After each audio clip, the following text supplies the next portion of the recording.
to, I cannot say yet another video or even another video on the live lessons in Bon Jovi songs, because it has been 6 months since the last time I created a video and uploaded. So it's more like, welcome to finally another video in the live lessons in Bon Jovi songs series. So the last time I made a video, I had just started my first company, Catacomba, and in summer I started the second Dutch one, yoga company. I will give you the links here below in case you're visiting to Nijmegen and you can come. I kind of like blame that for having to recalibrate my my activities, and yeah, so this is one of them. And yeah, so finally we're here. It's kind of like the dark hole that Bon Jovi had with their Fahrenheit album. Kind of like you know good stuff is happening, but it's not showing. That was like the Fahrenheit album. So we're at To the Fire from the Fahrenheit album, and the Fahrenheit album we're still like in the first two albums of Bon Jovi, and they had not blown up big. So our next album is Slippery When Wet, which is the biggie. And yeah, so we're at the Fahrenheit album, which was not the biggie, and it was a big disappointment because the first album had done so well that it was kind of like they really felt like a make or break pressure with the second album. Like it was supposed to be a two-puncher, like for the first album, it gets you on the map, it gets you to Japan, it gets you, opening throughout Europe. And then the second album was supposed to like be a really big thing, and that didn't happen. So there were like flaws in, well, just the entire way it was set up. Like in one word, I would say it was rushed. So even though they had learned lessons from the first album, for example, with regard to their videos, so they were more on the ball with the second. They knew a couple of things that they definitely didn't want, but there were still loopholes in their tactics, and things out of their control. So it was supposed to be their biggie, but in retrospect you can see like, okay, there was definitely, they had not really stepped into their own power, into their own genius, into their own, in a very 2023 word, agency of who they were,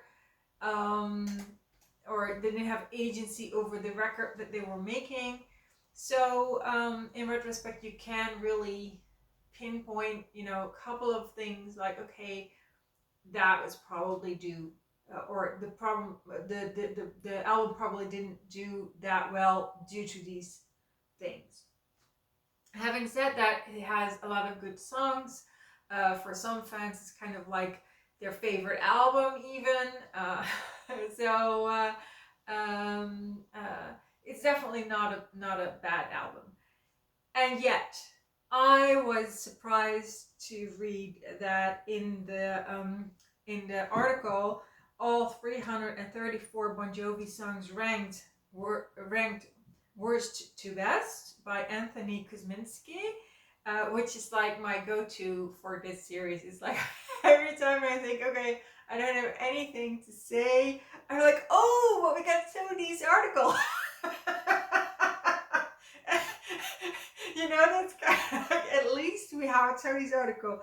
But I was really surprised to see this. So even though it's not a bad album, I was surprised to see this song in particular at number 175, of the 335 songs. That's like almost half, it made it almost halfway through the list. And I don't think I would agree with that, but I kind of like, I'm like, okay, well, I kind of like allow it. It's kind of like you can bitch on Fahrenheit songs because those songs have like gone through too much already. So the fact that Tony put this song almost halfway in his top 335, I'm like, yeah, you go, Tony. It's like they just reserve high. They just deserve high rankings just because of who they are and what they went through and how and the whole rush process, of coming into this world and then being a disappointment. And I was like, okay, you're to the fire. You're at number 175, and we're all just gonna, praise you for being there. So, To the Fire was never played live. It was one of the 3 songs of the album that was never played live. And so we really only have the album version to go by and to kind of like, think what they meant with this song. And in this case, I think it's a really difficult song. The first verse is like incomprehensible. It has 6 sentences, and the first 3 are: we would take no prisoners because there was nobody giving in. They came walking through my jungle.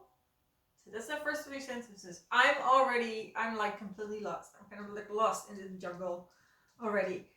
And then the final 3 sentences I do understand. It's and met an angel about to sin.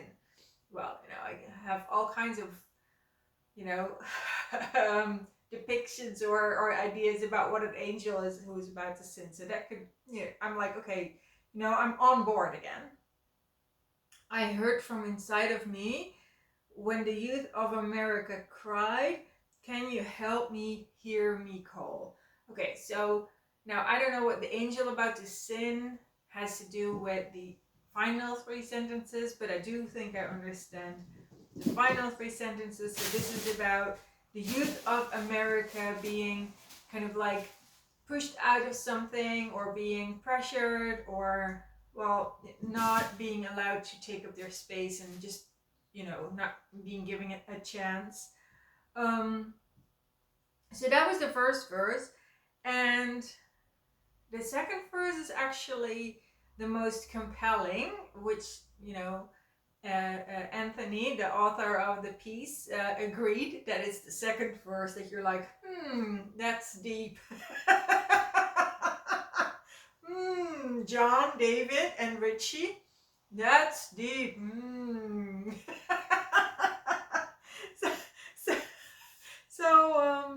It is when you're a part of society, the heart of your innocence dies. When we met with authority, I looked him right between the eyes. Okay, so that's kind of like a follow-up on the final 3 sentences of the first verse. And the most interesting sentence here is, when you're a part of society, the heart of your innocence dies. And I found that very interesting. Well, maybe it's kind of like lost in translation, but to me, society means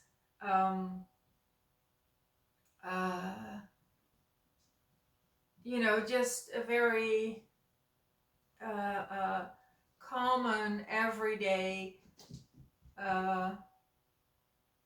depiction or a word that you would use to describe what you meet every day. So if someone's singing about society, I think, okay, they're really singing about what they meet every day. And in general, I think the songs from Bon Jovi are very much kind of like closing the lines at community level, at least,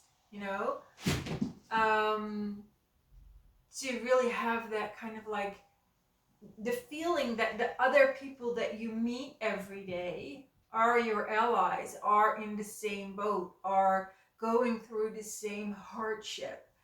So then when they say, you know, the heart of your innocence dies when you're a part of society, I'm like, ooh, that's like, how does that work?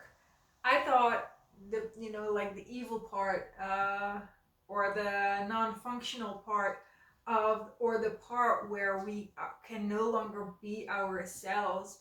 I thought that was like, you know, the people who have more power, the people who have something to say over you because they pay you, or they have to take care of you, or it's like, to have this sentence in a Bon Jovi song. Well, we didn't have any sentences like this after, so when you're part of society, you know, the heart of your innocence dies. I thought, I was like, ooh, that sounds like that the dangers of society are not like at the Tommy and Gina level yet, are not like, okay, we're gonna hang on. They're like, it's almost as if the people you're hanging on to are already the ones where you have to lose your innocence for, in order to get along with them. Again, this might have been lost in translation. Maybe this society, when you're part of society, maybe that means, I don't know, maybe it does mean something further away, but to me it was kind of like a word that was a little bit too, I don't know, yeah, it was a little bit too close or something for a Bon Jovi song. I thought, that's kind of like odd. But well, maybe that's just, you know, my Dutch interpretation of it. You know, it's very well possible. Anyway, I'm sorry that this is kind of like a ranty or difficult story, but this is the only story I could come up with for this song. So I know it's not particularly good or compelling, but I was like, you know, grasping at straws. I'm like, oh, what are we gonna do? So that was my story for today. You know, as far as life lessons go, maybe you can just, you know, have a little, reflect a little bit on if you are part of groups where the heart of your innocence, you know, has to die in order to be accepted there. My personal advice would be to get out, but yeah, so so I think the lesson is, do not be a part of society if the heart of your innocence has to die in order to be there, because it's not that's not a safe place where you're now kind of like digging your heels in. So yeah, so that's the life lesson. Like, I hope that I wish for you that you find a way to live your life with all the innocence in your heart that you want to have there, that it's not kind of like sacrificed in order for you to belong somewhere, because that's not what you deserve. Stay innocent. Okay, that was it. And I've also made yoga videos, already made them yesterday. I also recorded this video yesterday already, but I was wearing like this super big jumper, and it looked just like so wintry, and it looked so comfy, and I was like, that's not an outfit for a rock, kind of like a rock video. So I did my best and put on some kind of like leather look pants. So I hope you appreciated that. And yeah, I'll see you next time, probably next week already, because I'm going to make one of these videos every time I make yoga videos. Okay, see you then, bye.